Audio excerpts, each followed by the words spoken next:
Buenos días, estimados alumnos, maestros, padres de familia. Iniciamos.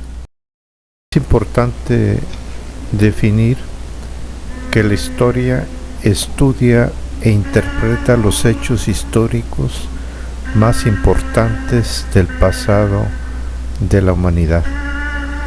Para ello se apoya en las fuentes de la historia, que son vestigios del pasado, libros, fósiles, hemerotecas, videos, utensilios, estatuas, monumentos, tradiciones orales, etc. Escuchemos la siguiente información. Empezamos a hablar de la conquista, y a la vez nos preguntamos ¿cómo? ¿Cuándo? ¿Dónde? Y así surgen otras interrogantes acerca de cómo llegó el hombre a América. Luego, pues, tenemos que investigar el origen del hombre en América. Existen 3 teorías importantes acerca de ello, de las cuales solo nos referiremos en este apartado al trazado de las rutas que siguieron, visualizándolas en este mapa de América y parte de Asia. La teoría más importante entre los historiadores es que el hombre, persiguiendo y cazando a los mamuts, cruzó por el estrecho de Bering, flecha 2. Durante las glaciaciones, cuando este se congelaba, la distancia es de solo 82 kilómetros. Así fue poblando América. Ahora vayamos al establecimiento de las culturas mesoamericanas. Adelante. Normalmente existen 3 periodos para clasificar a las culturas mesoamericanas: preclásico, clásico y postclásico.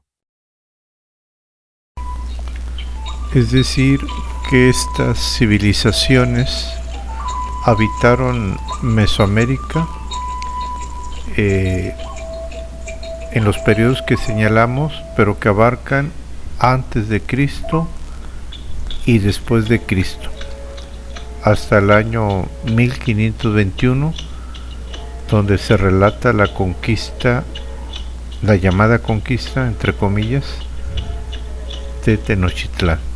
Entonces, pues, estas culturas, civilizaciones, la primera que desarrolló fue la Olmeca, y tuvieron comunicación con las culturas del Golfo, como la Totonaca o la Huasteca, que abarca parte de Tamaulipas, San Luis, Veracruz. La Olmeca, acuérdense bien que se le llama la cultura madre. Asimismo están también los mayas, que tuvieron grandes adelantos, los zapotecos en Oaxaca, los mixtecos también en las partes altas de lo que hoy es Oaxaca, los teotihuacanos cerca, en el Estado de México, cerca de Tenochtitlán, los toltecas y por último los mexicas o aztecas, que fue la civilización que le tocó recibir a los españoles y que fueron, entre comillas, conquistados no necesariamente por ellos, sino por las alianzas que hicieron los enemigos de los aztecas por los tributos que estos les imponían, y de esa manera se le atribuye a los españoles que ellos dividieron a los pueblos, los organizaron y conjuntamente con ellos los enfrentaron hacia los mexicas. Eran muy pocos los españoles que participaron en la conquista. Estamos hablando a lo mejor de 1500, y que cada uno de grupos de 200, 150 dirigían a grupos de 25,000, otros grupos de Veracruz, otros 25,000, otros 20,000 de Tlaxcala, y así fue como derrotaron a los mexicas. Sin embargo, pero para poder dominar a otros pueblos, pues tardaron cientos de años, como fue el caso de la Nueva Santander en la parte de Tamaulipas y Texas.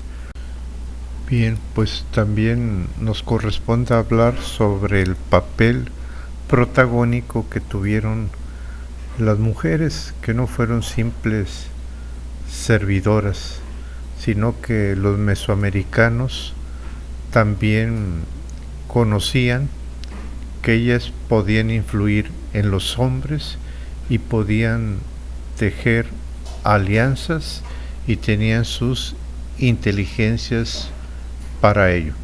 Entonces la labor no solamente era de cuidado y servicio en los templos, en otros lugares, sino que también eran tejedoras de alianzas, ya sea que las entregaban como esposas a sus hijas con reyes de otros pueblos. Cuando llegaron los españoles, también practicaron ello.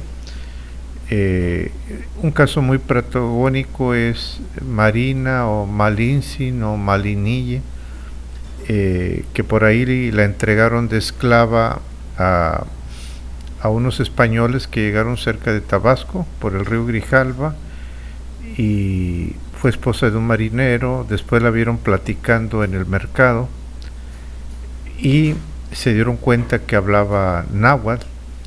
Luego pues habían recogido a Jerónimo de Aguilar, un náufrago español que había llegado a Yucatán y que había aprendido el maya, y él obviamente su lengua español. Entonces al ver a la Malinche que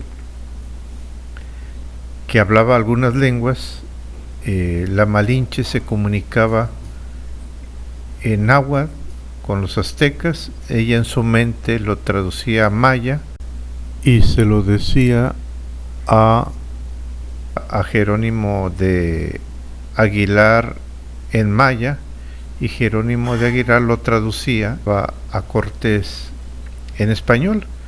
Entonces esta mujer fue una excelente en el fortalecimiento de las alianzas entre los pueblos enemigos de los aztecas.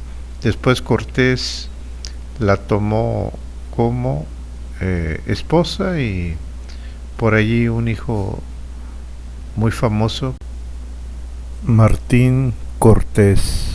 Bien, pues vayamos a la siguiente cápsula informativa.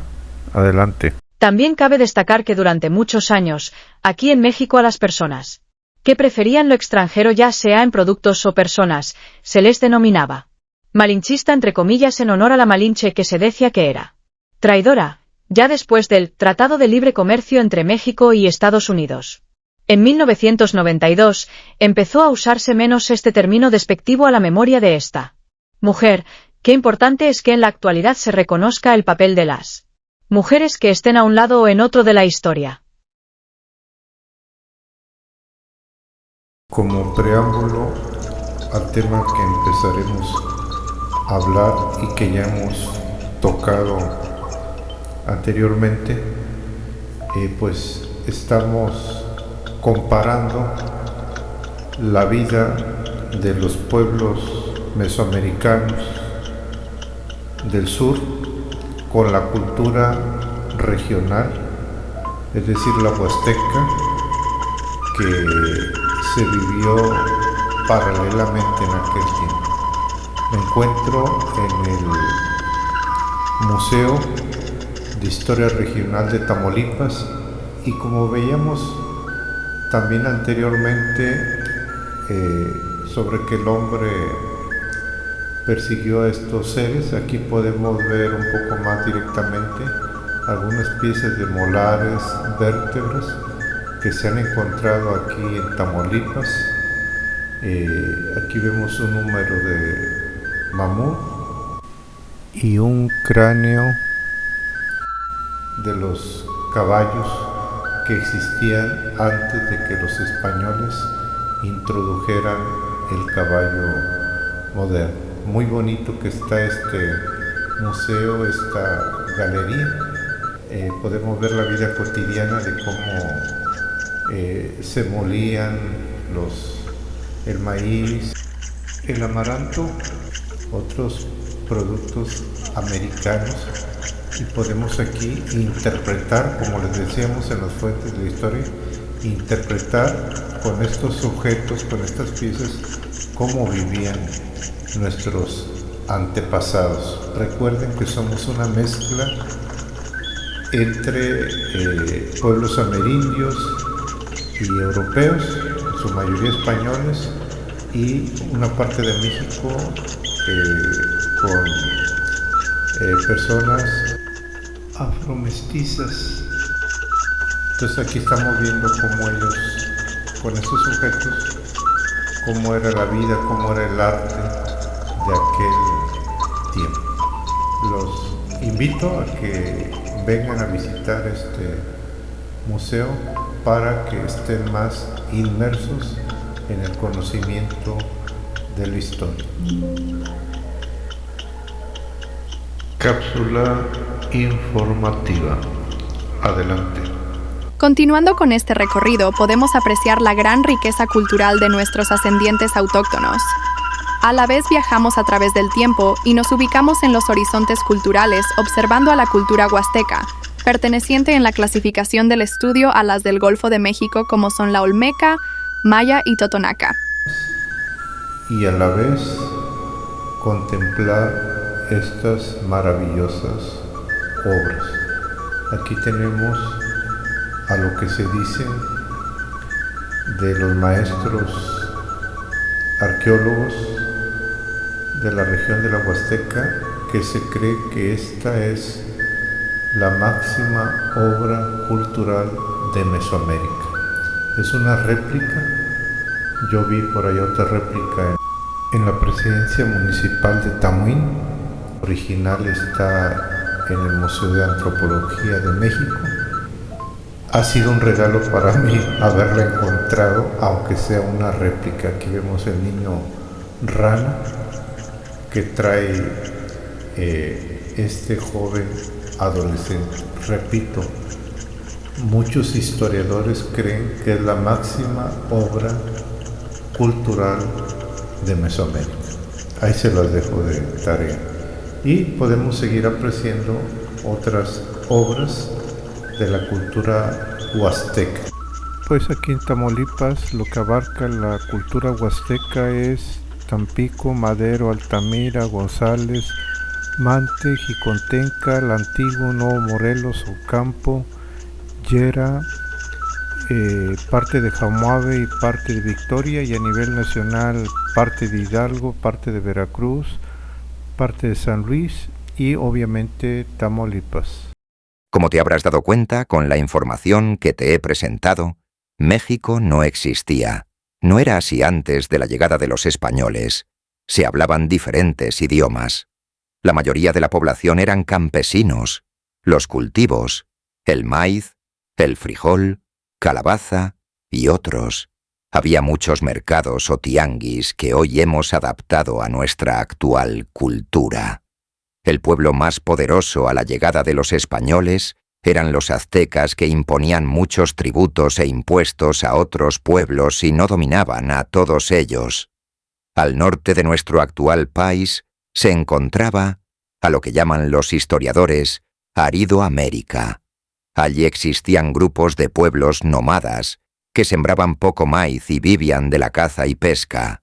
Les gustaba la libertad. La caída de Tenochtitlan. Después de 1492, en que llegaron los españoles al Caribe, y partir de Cuba a nuevas expediciones, a sabiendas del Imperio Mexica, los españoles en 1519 desembarcaron un viernes de crucifixión en Veracruz, por ello el nombre de este estado. Fueron recibidos por enviados de Moctezuma. Les atribuían superpoderes a los españoles, y llegaron acompañados los españoles de mujeres mesoamericanas. Los vieron con temor y decidieron negociar con ellos. Los regalos que los mexicas les enviaron y el esplendor de la embajada dieron muestra de codicia en Cortés, decidiendo apropiarse de esas tierras. Cortés, con la ayuda de la Malinche, entendió las rivalidades entre los pueblos mesoamericanos, inició el camino a Tenochtitlan y de pueblo en pueblo realizaron alianzas hasta llegar con los tlaxcaltecas, que eran los enemigos más acérrimos. Los españoles, al llegar a Tlaxcala, fueron atacados. Algunos grupos tlaxcaltecas querían hacer alianzas o negociaciones y decidieron con su gobernante Xicoténcatl realizarla. A cambio exigieron un trato digno y entregaron a sus hijas en casamiento con españoles. Se dirigieron a Cholula, hoy Puebla, masacrando a miles de personas. Los sometieron y viajaron a Tenochtitlan, donde Moctezuma los recibió, acompañados de miles de indígenas. Posteriormente, en mayo de 1520 en Tenochtitlán, en la festividad del Tóscatl, los españoles atacaron a los mexicas, realizándose una masacre. En respuesta, los mexicas les hicieron la guerra. Cortés fue atacado y casi derrotado el 30 de junio de 1520, a este episodio le llamaron los españoles la Noche Triste, más para los indígenas fue la Noche de la Victoria sobre los españoles. En octubre del mismo año nuevamente los españoles atacaron, primero a los enemigos de aztecas que vivían alrededor de Tenochtitlán, para seguir realizando alianzas y fortalecerse. Las enfermedades azotaron a Tenochtitlán, que afectaron gravemente el equilibrio de las fuerzas en contra de los mexicas, como fue el caso de la viruela, que al no tener anticuerpos los indígenas estos murieron aproximadamente en un 20% de la población, incluyendo al rey mexica Cuitláhuac. Poco después los españoles sitiaron a Tenochtitlán por tierra y agua, cortándoles el acueducto de Chapultepec, de donde bebían agua, con todos sus enemigos y aliados en contra. En poco tiempo caería Tenochtitlán. Surgió un gobernante llamado Cuauhtémoc. El sitio de Tenochtitlán duró 90 días. Fueron incontables los muertos. El 13 de agosto de 1521, el gobernante fue capturado, terminando así la derrota de los mexicas, no así de la gran mayoría de los pueblos amerindios. Existe una paradoja relacionada con la conquista. A México nos conquistaron los indios y nos independizaron los españoles. Una vez conquistada Tenochtitlán, los españoles realizaron nuevas expediciones. Amigos y enemigos los guiaron a los demás pueblos. La mayoría de los conquistadores eran indígenas. Los españoles se creían los únicos vencedores e impusieron tributos y cargas a todos por igual, con algunas excepciones, y deberían de obedecer al rey de España. De esta manera, durante 300 años, excluyeron a los indígenas. Después de la conquista de Tenochtitlán, dio inicio la época colonial. Rápidamente empezaron a organizar con sus conocimientos a la nueva sociedad y denominando a los pueblos de América como la Nueva España. Al añorar su patria, a muchos pueblos les ponían el nombre de ciudades y pueblos de España. En las 2 primeras décadas de la conquista se formalizó la primera audiencia de la Nueva España. De esta manera, subordinaron a los pueblos o naciones mesoamericanos. Asimismo, les impusieron las leyes y se les adoctrinaba en la religión católica. Fueron reconocidos como vasallos libres del monarca español y a la vez formaron sus propios cabildos o gobiernos locales y poseer fundos legales, tierras comunitarias, con las llamadas leyes indias. También se organizaba a los pueblos con la tutela y protección del monarca español. Mesoamérica se fue transformando. Asimismo llegaron todo tipo de personas de todo el mundo. Los africanos fueron traídos como esclavos. Trajeron animales como caballos, vacas, puercos, borregos, gallinas, etc. Enfermedades como la peste, la viruela, el sarampión y otras que provocaron catástrofes demográficas, muriendo 3/4 partes de la población del centro de México.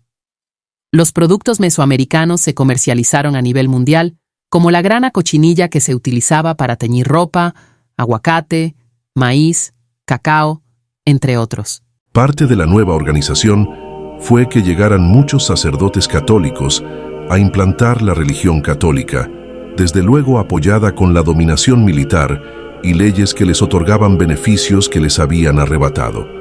Entendieron que la única manera de ser aliado de los españoles era aceptar su religión, que con la conquista de Tenochtitlan comprendieron que eran dioses más poderosos.